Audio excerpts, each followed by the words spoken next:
Radio TLA, le 19h. Bonsoir, il est 19h, c'est la spéciale danse du vendredi sur Radio TLA. Aujourd'hui, 27 novembre, nous devions tous ensemble nous réunir au théâtre pour assister à la représentation de Yelel du chorégraphe Hamid Benmaï. La bonne nouvelle, c'est que le spectacle est reporté. Nathalie, ça c'est la bonne nouvelle. Bonsoir Nathalie. Absolument, bonsoir Vincent.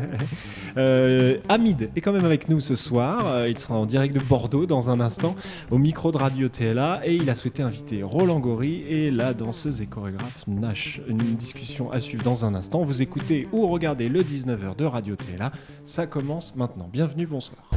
Radio TLA.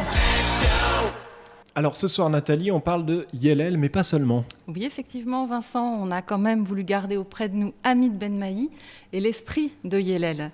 Il faut savoir que Yelel est une pièce lumineuse pour 6 danseurs, mais qui s'inscrit pleinement dans la démarche d'Hamid au sein de sa compagnie hors série depuis 20 ans maintenant. D'une façon très différente de Chronix, de Faut qu'on parle, de Toy Toy ou de Laogra, Yelel traite de la question de l'identité, des origines et des richesses culturelles. Hamid, tu as été très très marqué par la lecture d'un ouvrage de l'écrivain franco-libanais Amin Maalouf, intitulé « Les identités meurtrières », un essai publié en 1998, qui quelque part fait sens dans ton travail artistique. C'est pourquoi nous avons à nos côtés ce soir Roland Gori pour nous en parler. Bienvenue à vous, Roland Gori. Vous êtes notamment psychanalyste, professeur honoraire de psychopathologie à l'Université d'Aix-Marseille et auteur de nombreux ouvrages. Alors, on dit souvent qu'une identité, ça se construit. On peut l'apparenter à un élan positif. Pourtant, Amin Maalouf nous parle de l'identité non seulement au pluriel, mais en y associant ce terme meurtrière. Qu'a-t-il voulu dire et comment cela résonne-t-il encore aujourd'hui, Roland Gori ?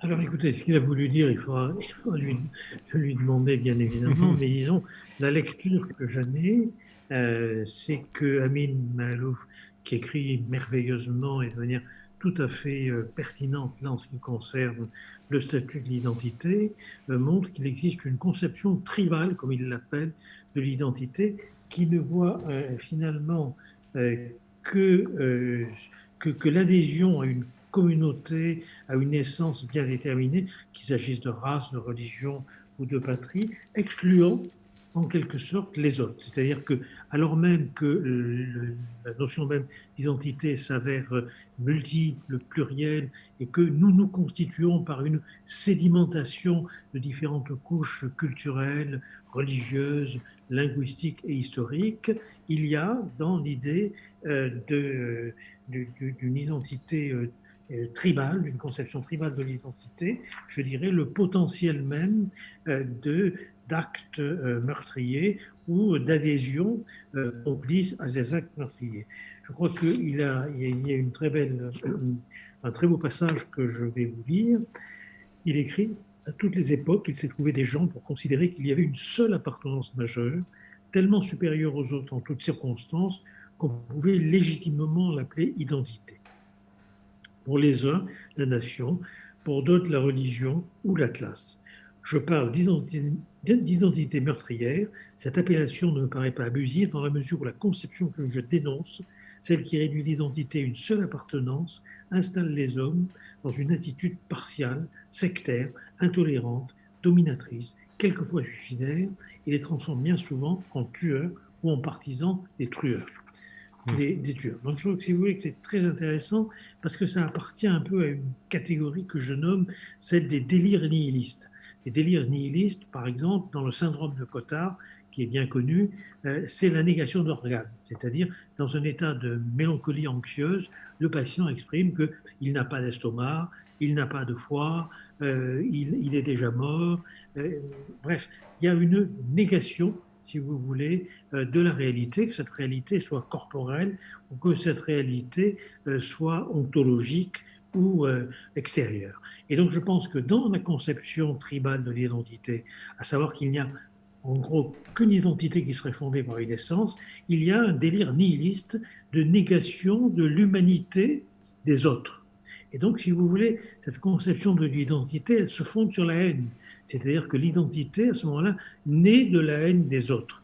ce qu'on retrouve d'ailleurs en politique avec les théories qui ont inspiré le nazisme, comme celle de Carl Schmitt. C'est-à-dire, en gros, pour savoir ce qu'est une nation, pour savoir ce qu'est une patrie, pour savoir ce qu'est un individu, il faut, en quelque sorte, haïr ce qu'il n'est pas. Donc, si vous voulez, cette conception est totalement délirante dans la mesure où, justement, elle nie que, aussi bien au niveau d'un pays qu'au niveau d'un individu, nous nous constituons par un réseau d'appartenance multiples.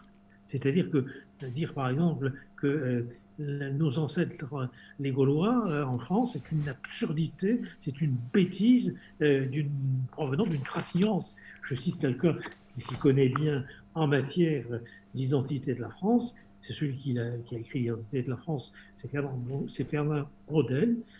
Il écrit « Alors qu'entendre par identité de la France, sinon une sorte de superlatif, sinon une problématique centrale, sinon une prise en main de la France par elle-même, sinon le résultat vivant de ce que l'interminable passé a déposé patiemment par couches successives. En somme, un résidu, un amalgame, des additions, des mélanges, un processus, un combat contre soi-même destiné à se perpétuer. Si l'un s'interrompait, tout s'écroulerait. Donc, une nation, voyez, ou un individu, ou même une religion, ou même, si vous voulez, une classe sociale, ne se constitue que par la sédimentation d'identifications multiples. Ce qui est très vrai d'ailleurs, puisque en psychanalyse, on dit avec Lacan que l'identité est un mirage récurrent.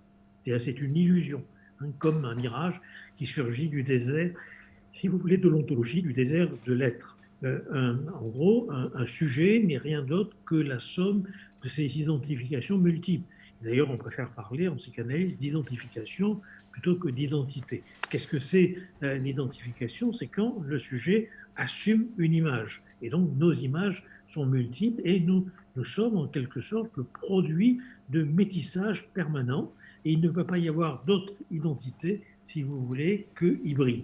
Si vous le permettez, j'aurais aimé vous citer simplement, justement, une phrase d'Édouard Glissant, le poète, je crois qu'on est en plein, et ça doit résonner avec la scénographie que propose justement Hamid Benmaï.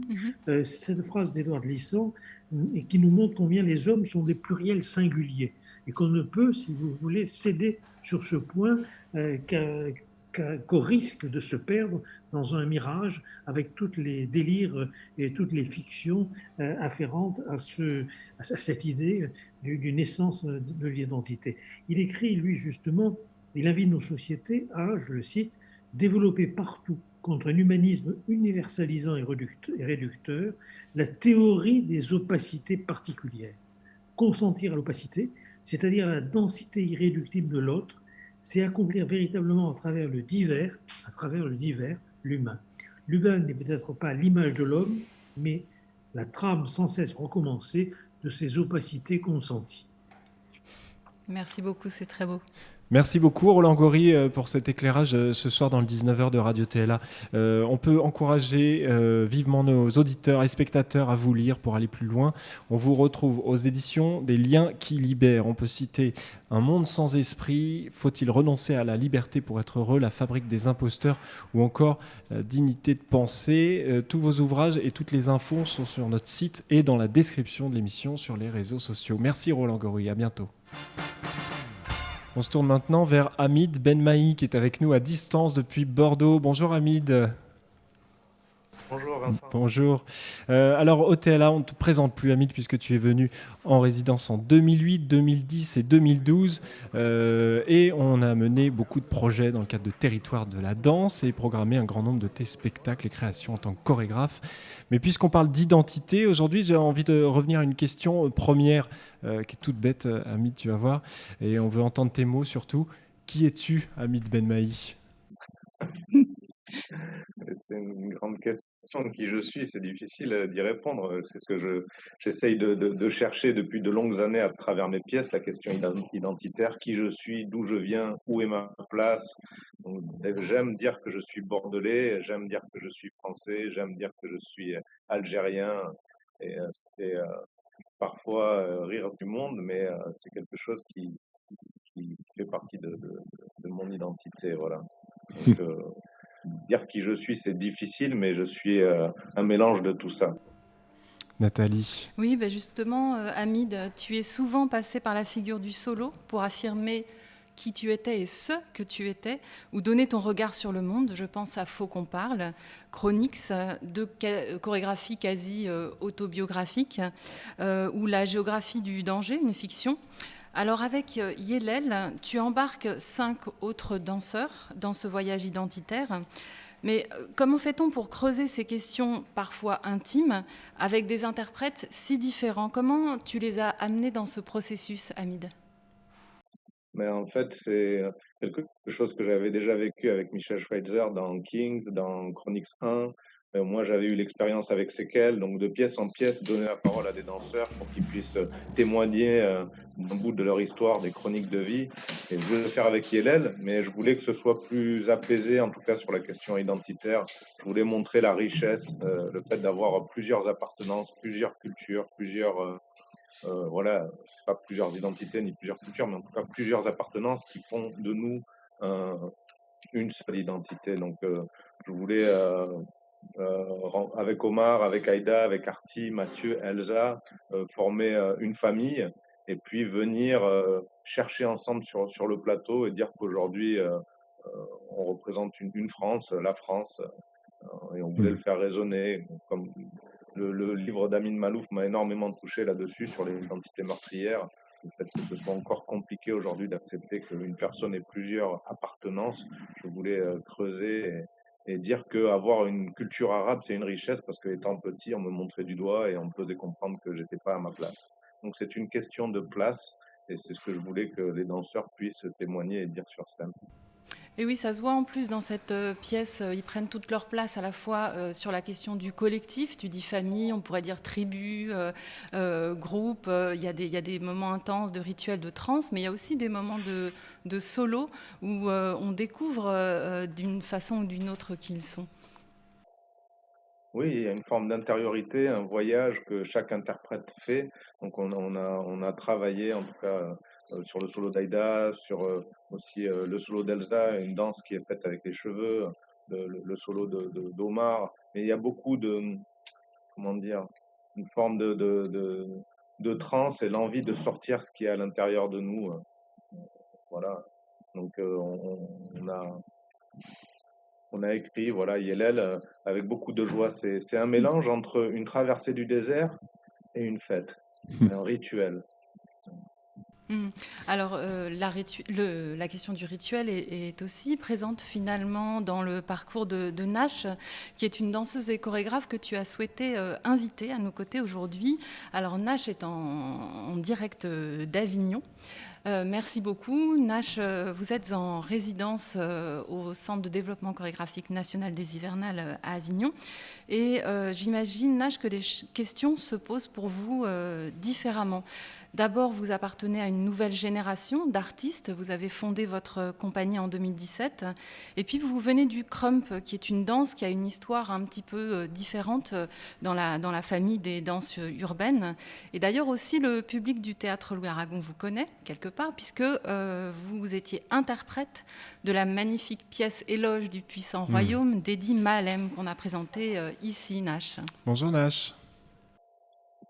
Bonjour. Bonjour à tous et merci. Merci Hamid pour l'invitation. Et oui, effectivement, alors moi, le parcours, c'est la découverte du Krump dans les années 2010. Et avec la découverte de ce mouvement-là, je dansais pas avant. J'ai découvert le Krump avec Rise, le film de David Lachapelle qui sortait sur les grands écrans dans les années 2000. Et effectivement, la danse a été pour moi cette rencontre avec ma propre personne et avec le collectif, avec la communauté même, Krump, où il a été très rapidement question, et les sujets se recroisent, mais de grandir, de naître dans une famille, de se questionner ensuite sur son individualité dans ce groupe, le bien-être aussi de trouver un groupe et pouvoir vivre ce rituel, cette redécouverte du corps. Alors justement, la famille dont vous parlez, c'est quelque chose d'un petit peu particulier, c'est très présent dans le Crumb. Si vous pouvez nous expliquer, ça répond à une recherche identitaire ou d'appartenance, mais c'est très très codifié. Alors oui, effectivement, quand je découvre le Crump, je m'aperçois que, alors on fonctionne et je pense tout comme c'est une culture hip-hop. Si on parle de culture, d'esthétique qui naissent par nécessité, dans un espace urbain, dans un espace réinventé, des identités réinventées aussi à un endroit, des identités magnifiées, rendues épiques quasiment. Et effectivement, ça fonctionne avec des familles. Donc on appelle ça une fame. Et c'est les rencontres qui se font et puis comment on danse, comment notre corps évolue. Et ensuite, en fait, le crumb, c'est des bigomies. Alors, c'est des termes qui sont utilisés de l'anglicisme, en fait, puisque le crumb naît à Los Angeles, donc en fin 90-2000. Et donc, c'est un sorte de chef de famille qui va accueillir des danseurs. C'est l'ilomi. Donc, c'est très codifié, effectivement, puisqu'à l'intérieur d'une famille, il y a des hiérarchies selon son niveau de danse, selon son lien avec ce mentor, le bigomi, chef de la meute, on va dire. Et il y a plein de rituels pour rentrer dans une famille. Il y a une sorte de petite session de bizutage, on va dire, qui s'appelle une cage. Et ensuite, à l'intérieur de ça, on évolue ensemble. Des fois, pour certains, on se connaît depuis 10 ans. Et alors, voilà, on a nos grades, on représente une famille, on représente un style de danse, entre parenthèses.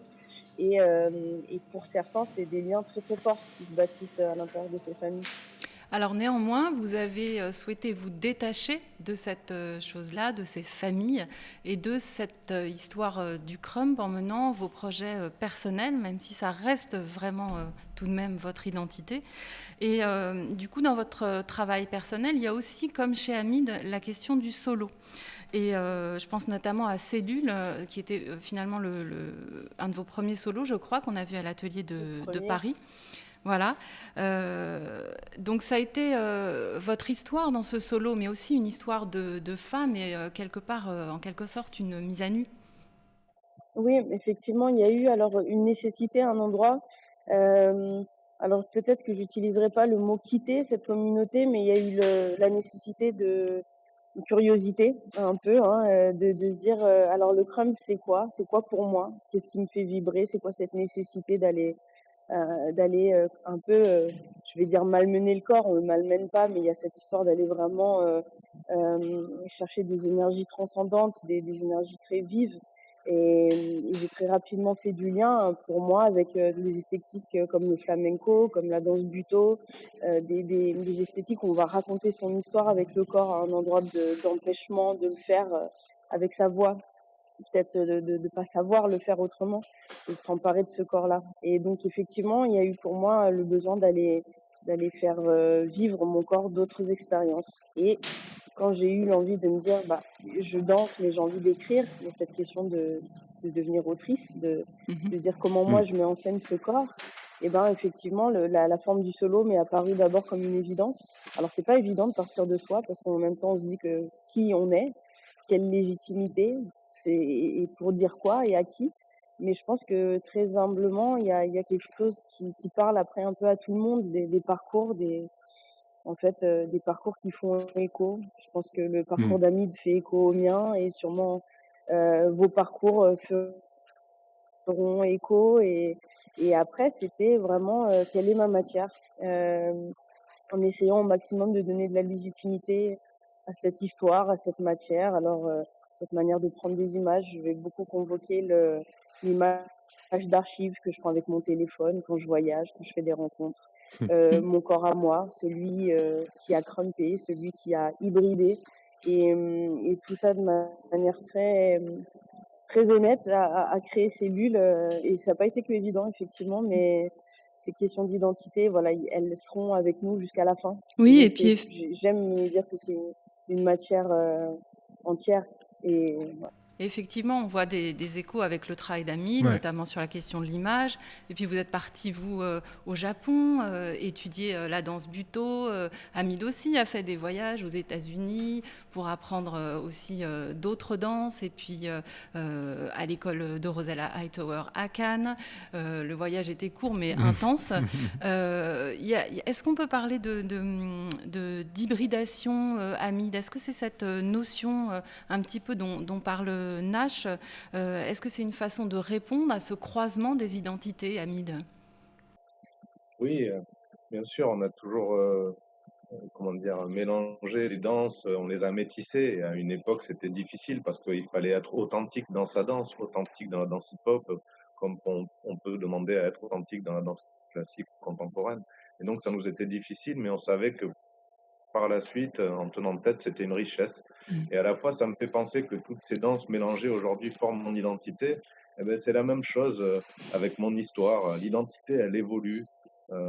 Voilà, je disais comme quoi j'étais bordelais, français, algérien, et ça bouge, quoi. Si demain je vais vivre pendant une dizaine d'années en Bretagne, eh ben, il y aura peut-être qu'à un moment donné, j'aurai une part bretonne en moi. De suite. Donc dans la danse, c'est pareil. À chaque fois qu'il y a un nouveau style, un nouveau courant, eh ben, en fait, on se l'approprie, c'est quelque chose qui rentre en nous, et donc on continue à apprendre et à transformer notre corps et notre signature d'artiste. Donc je sais qu'aujourd'hui, je danse de cette manière-là, mais demain, je vais danser d'une autre manière, et ainsi de suite. Merci Hamid, merci Nash. On va vous Merci beaucoup. retrouver sur scène tous les deux. Ouais. On a beaucoup de dates, c'est sur vos sites internet dès février, mars, avril, etc. Plein de tournées pour Chronix, pour Yellel, pour Cellule, pour Beloved Shadows. Merci beaucoup, Nash, Hamid. Très bonne journée à Bordeaux, à Avignon. Très bonne soirée aussi. Merci à vous.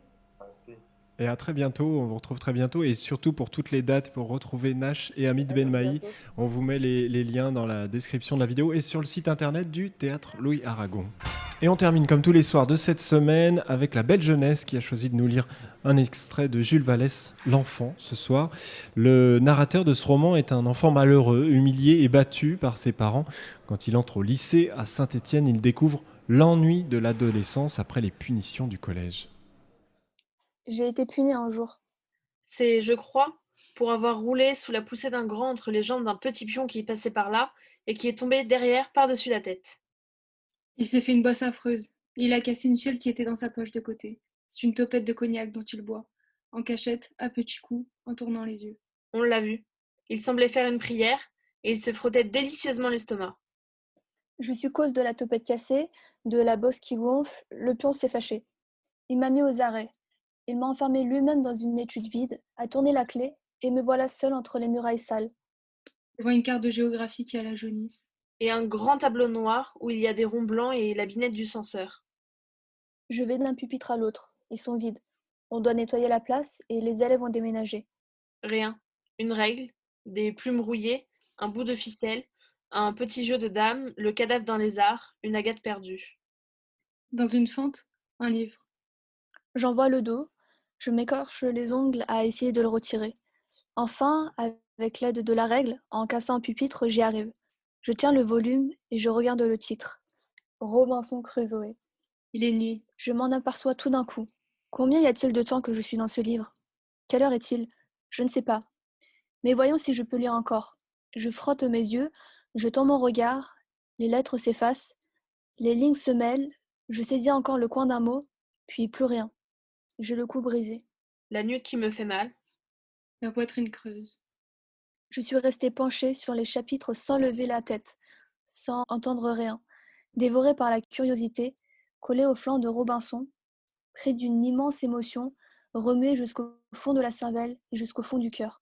Et en ce moment où la lune montre là-bas un bout de corne, je fais passer dans le ciel tous les oiseaux de l'île, et je vois se profiler la tête longue d'un peuplier, comme le mât du navire de Crusoe. Je peuple l'espace vide de mes pensées, tout comme il peuplait l'horizon de ses craintes. Debout contre cette fenêtre, je rêve à l'éternelle solitude et je me demande où je ferai pousser du pain. La faim me vient. J'ai très faim. Vais-je être réduit à manger ces rats que j'entends dans la cale de l'étude? Comment faire du feu? J'ai soif aussi. Pas de banane. Ah, lui, il avait des limons frais. Justement, j'adore la limonade. Clic-clac, on farfouille dans la serrure. Est-ce vendredi? Sont-ce des sauvages? C'est le petit pion qui s'est souvenu, en se levant, qu'il m'avait oublié, et qui vient voir si j'ai été dévoré par les rats, ou si c'est moi qui les ai mangés. Je n'étais plus seule. J'avais pour ami Crusoe et vendredi. À partir de ce moment, il y eut dans mon imagination un coin bleu, dans la prose de ma vie d'enfant battu, la poésie des rêves, et mon cœur mis à la voile pour les pays où l'on souffre, où l'on travaille, mais où l'on est libre. C'est la fin du 19h du vendredi 27 novembre. Merci à tous. Merci Nathalie. Spécial danse la semaine prochaine. On reste assis, c'est ça? Oui, ce sera vendredi prochain. Toi qui cours dans tous les sens, ça va te changer.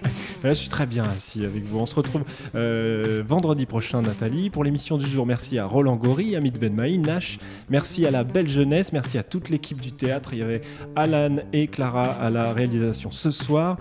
Toutes les références de l'émission, elles sont sur notre site internet théâtrearagon.fr. Lundi à 19h, un nouvel épisode de Radio TLA, entièrement proposé, préparé et présenté par la Belle Jeunesse. Si vous avez aimé l'émission, n'hésitez pas à commenter, liker, partager et nous dire tout ça aussi sur l'adresse email radio@tla-tremblay.fr. On se quitte avec la Yes We Dance d'Hamid Benmaï. On vous propose de danser. Allez, on met le masque, on danse. Très bon week-end et à lundi. Ciao.